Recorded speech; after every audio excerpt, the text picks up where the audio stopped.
Do you want to learn more about starting, growing, or scaling your business? Watch this. Let me start at the beginning.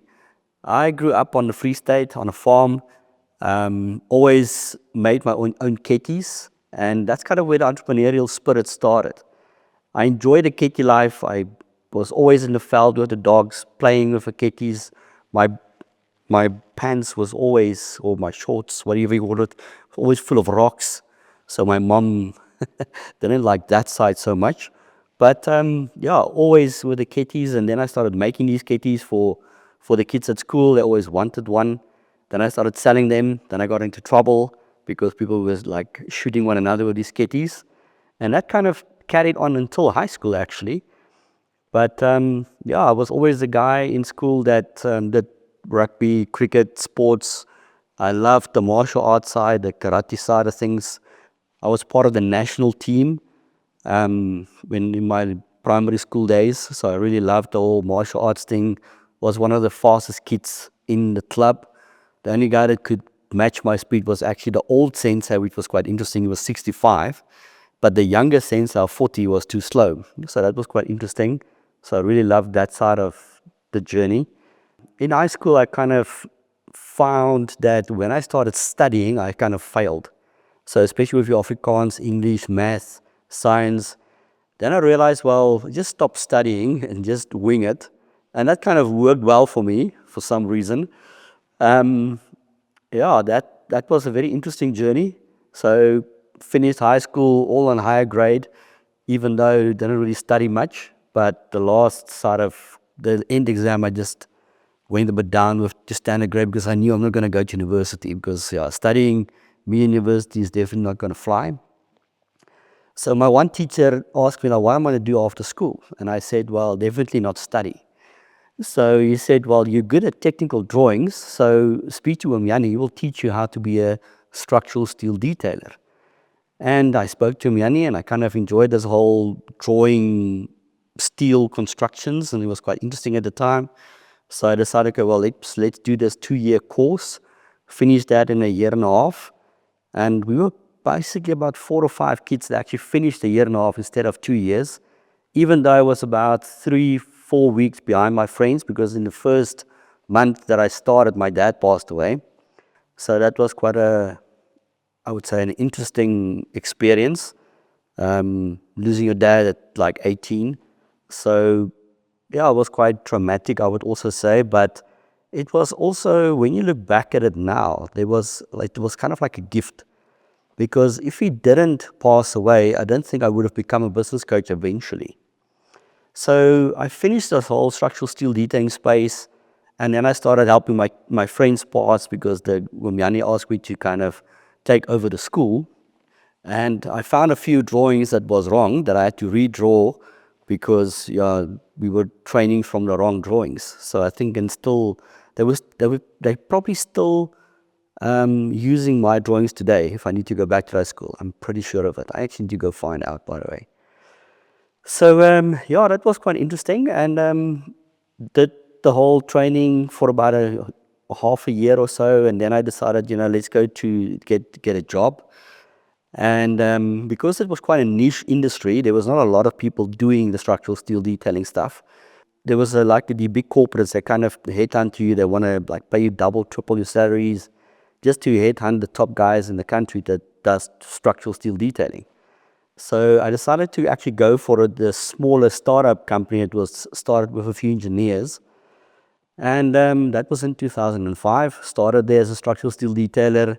Realized that they know engineering, but they was kind of messing up the structural detailing side a bit. So I built a few systems that we used in that company. And eventually that system became so powerful that we could do, let's say, with 5 detailers, we could do what corporate couldn't do with 25 detailers. So that system was quite interesting. It's like a checklist. It was not a major wow system. It was literally a basic checklist on Excel at that stage. And yeah, we went through that, and I basically became a partner. I bought into the company in 2008. And about 5.5 years later, I basically sold back the company to the partners that were still in the company. We built the company up to well, at that stage when I sold, it was the biggest drawing office in the country that we know of, because all the corporate guys were retrenching. It was that 2010 massive recession. Construction was taking a massive knock. So yeah, we grew by 60% in that time frame where the competition basically closed doors or retrenched a whole bunch of people. So yeah, then I basically sat at home. The twins were born. So I was privileged to be with the twins that first 6 months. Well, basically 18 months, because that's kind of the sabbatical that I took to kind of find what I want to do next. And that's when my ex-business partner did this whole life coaching exercise at WITS. And he said, well, go and check out this coaching thing because you will do that naturally within the business. So I did it was a 9-month program to become a life coach. And I kind of fell in love with the whole life coaching experience, because I found it something to really help people go through stuff and unlock potential and make them aware of, what they might be missing. When I look back at my childhood years, I was always trying to help people with whatever, always carrying something with people. So it was this natural helping people ability that kind of just unlocked with the whole coaching experience. So then I just combined the life coaching experience with the business side of things.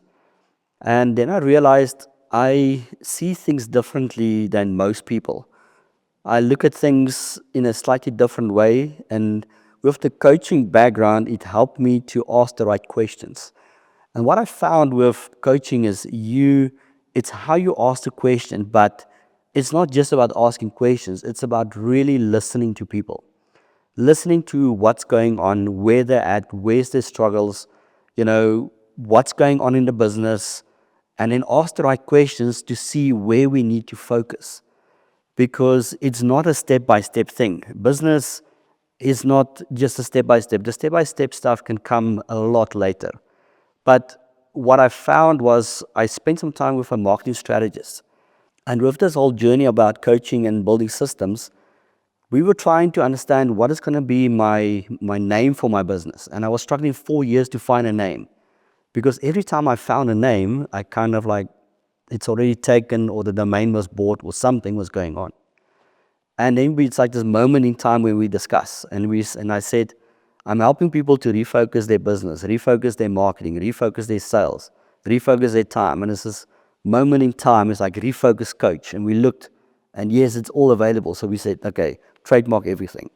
So that's kind of where we found the name. And when that happened, it was just a nice name to build a powerful brand around. Because Refocus Coach, now I can look at the time side of things. It's about refocusing your time, refocusing your money, refocusing your team, your marketing, your sales.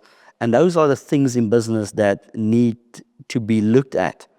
Because sometimes people just, they are so stuck in their business, they don't look at things where they are stuck to really, move the needle in the business. So when I looked at where I'm going now with the Refocus Your Business Growth Engine, it's about building a template that I can put onto any business.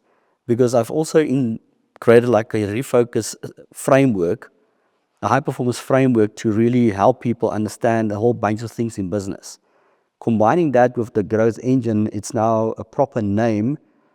And the goal is to build a business from scratch, whether you're a startup or a business already running for like 20, 30 years. It's to build a business that kind of runs without you. So by using frameworks and templates that I can put onto any business to help a business identify where they need to go.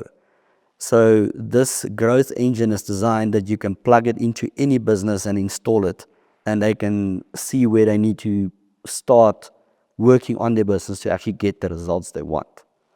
So that's kind of where it all started. To find out more about the Refocus Your Business Growth Engine, click the link below and access my Refocus playbook, because that's where it all starts.